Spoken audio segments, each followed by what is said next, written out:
رسول پاک صلی اللہ علیہ وسلم احساس والے نبی ہیں، اور احساس حضور نے امت کا کیا، احساس والی زندگی گزاری، ہر لمحہ محبوب پریشان رہے۔ نبی پاک صلی اللہ تعالی علیہ وسلم کی حدیث اور روایت کرتے ہیں حضرت سلمان فارسی رضی اللہ تعالیٰ عنہ، اور ساتھ ہیں سیدنا بلال حبشی رضی اللہ تعالیٰ عنہ۔ فرماتے ہیں ہم نہ گھر سے نکلے، حضور نے فرمایا ذرا جلدی چلو، ایک ضروری کام ہے۔ فرماتے ہیں بڑی تیزی کے ساتھ آج روٹین سے ہٹ کر محبوب نے تیز تیز قدم مبارک اٹھائے، تیز تیز، اور فرماتے ہیں ایک گلی ہم نے کراس کی، دوسری گلی میں جو پہنچے تو پھٹے پرانے کپڑے، سادی سی بی بی، اور حالت بتاتی تھی کہ بیچاری کسی غریب گھر کی ہے، وہ سڑک پہ کھڑی تھی اور رو رہی تھی۔ میرے کریم رسول نے فرمایا بلال اسے پوچھو کیا مسئلہ ہے، کیوں روتی ہے؟ تو حضرت سلمان عرض کرتے ہیں میں نے کہا حضور میں پوچھ لیتا ہوں، آپ جائیے، کام بڑا ضروری ہے جو نکلیں، میں معلومات کرتا ہوں۔ تو محبوب نے فرمایا نہیں، اس کے آنسو پوچھنے سے ضروری کوئی کام بھی نہیں، پہلے اس کی داد رسی ہوگی، اسے پہلے پوچھا جائے گا۔ روتے نہیں رہتے لوگ گھروں میں، لوگ گزر نہیں جاتے چپ کر کے، کتنے لوگ تڑپتے ہیں، کون احساس کرتا ہے؟ نبی پاک سید عالم صلی اللہ علیہ وسلم رکے اور اس خاتون سے پوچھا کیا بات ہے؟ اس نے کہا کہ بات کوئی بھی نہیں، میرا ایک ہی موٹا سا مسئلہ ہے۔ کہا وہ کیا؟ کہنے لگی میں غریب ہوں، اور غریبی بذات خود بہت بڑا گناہ ہوتی ہے، لوگ بڑا جرم سمجھتے ہیں اس کو بذات خود۔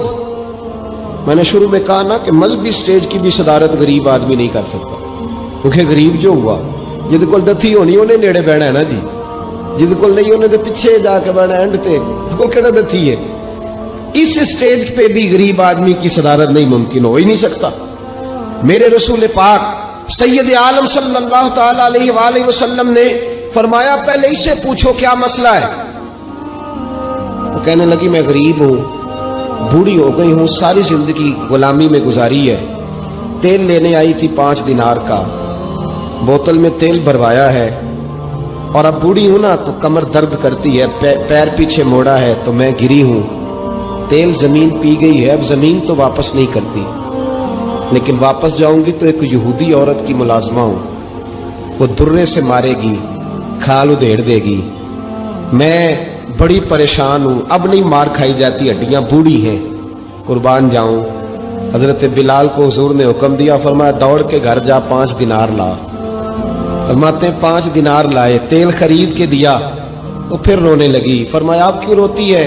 اس نے کہا بتایا نا غریب ہوں، غریب کا جرم کوئی نہیں ہوتا، لیکن پیس دیا جاتا ہے، پھر بھی مار تو اب بھی پڑے گی، اب کیوں پڑے گی؟ اور اس کہنے لگی محبوبہ مار اس لیے پڑے گی کہ دیر سے کیوں آئی ہے۔ تو میرے کریم رسول اور وہ بی بی حضور ابھی آئے ہیں مدینہ طیبہ، امام یوسف صالحی فرماتے ابھی آئے تھے حضور، سبل الہدی والرشاد کے مصنف کہتے ہیں ابھی آئے تھے نبی پاک، وہ جانتی بھی نہیں تھی۔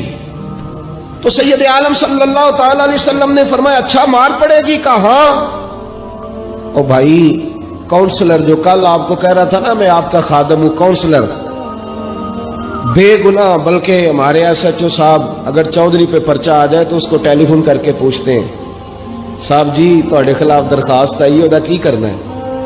تو غریب آدمی بیچارہ، اس کی غلطی یہ تھی کہ وہ غریب تھا تو اس نے ریڑھی لگا لی چوک میں، اس کو دبوچ کے لے گئے، تینوں پتہ نہیں اتنے نہیں کھلوئی تھا، تو اس کے پاس کل انویسٹمنٹ ہی 5000 تھی، سارا لے گئے۔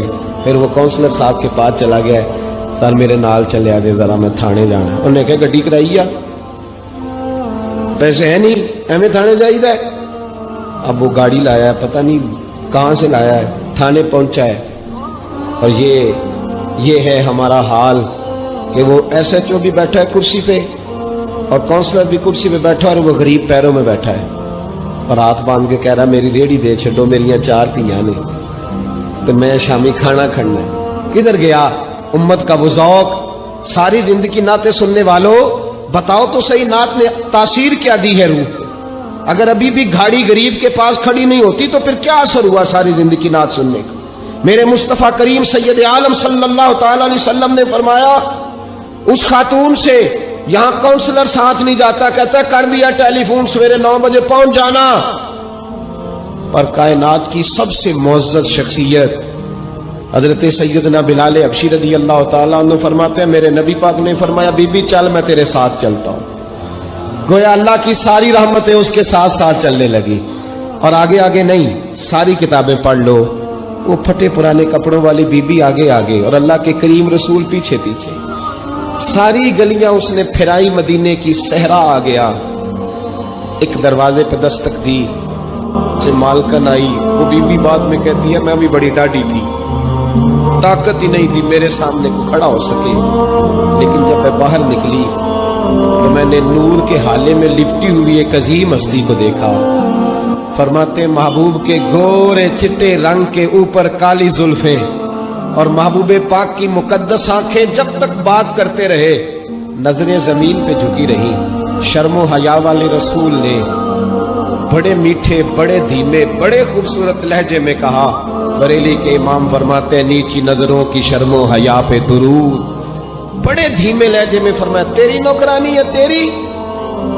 عورت کہتی ہے میں تو حضور کے جلووں میں محو ہو گئی کہ سادگی میں اتنا حسن میں نے دیکھا ہی نہیں, تیری نوکرانی ہے. کہا تو میرے محبوب نے فرمایا بیچاری کی غلطی کوئی نہیں, اسے مارنا نا, اس سے تیل گر گیا تھا, نیا خریدتے دیر ہو گئی, رو رہی تھی تو میں سفارش کرنے آیا ہوں. وہ خاتون کہتی ہے کسی کی نہیں مانی تھی, پر محبوب کے جملوں میں تاثیر اتنی تھی ککھ سواد نہیں مشری اندر, اسا کھنڈا می چکھ ڈٹھیاں انہاں ساریاں شیواں نالوں گلاں سجن دیاں مٹھیاں. فرماتے ہیں نبی پاک صلی اللہ تعالی علیہ وآلہ وسلم نے فرمایا کچھ نہ کہنا. کہنے لگی نہیں کہتی, میرا وعدہ رہا, کچھ نہیں کہوں گی. اب میرے حبیب نے پھر نظر اٹھائی اور اس غریبنی کی طرف دیکھا اور فرمایا تو اگر کہے تو میں جاؤں, تو اگر کہے تو میں خود بھیک دے, خود ہی کہے منگتے کا بھلا ہو, تو اگر کہے تو میں جاؤں.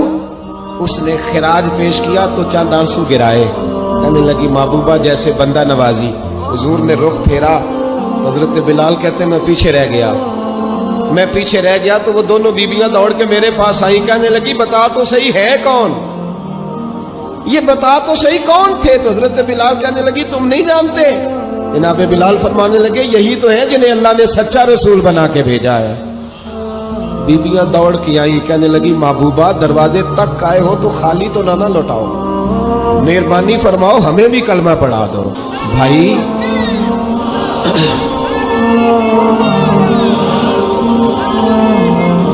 اگر دولت احساس ہے نا پھر تو زندہ ہے.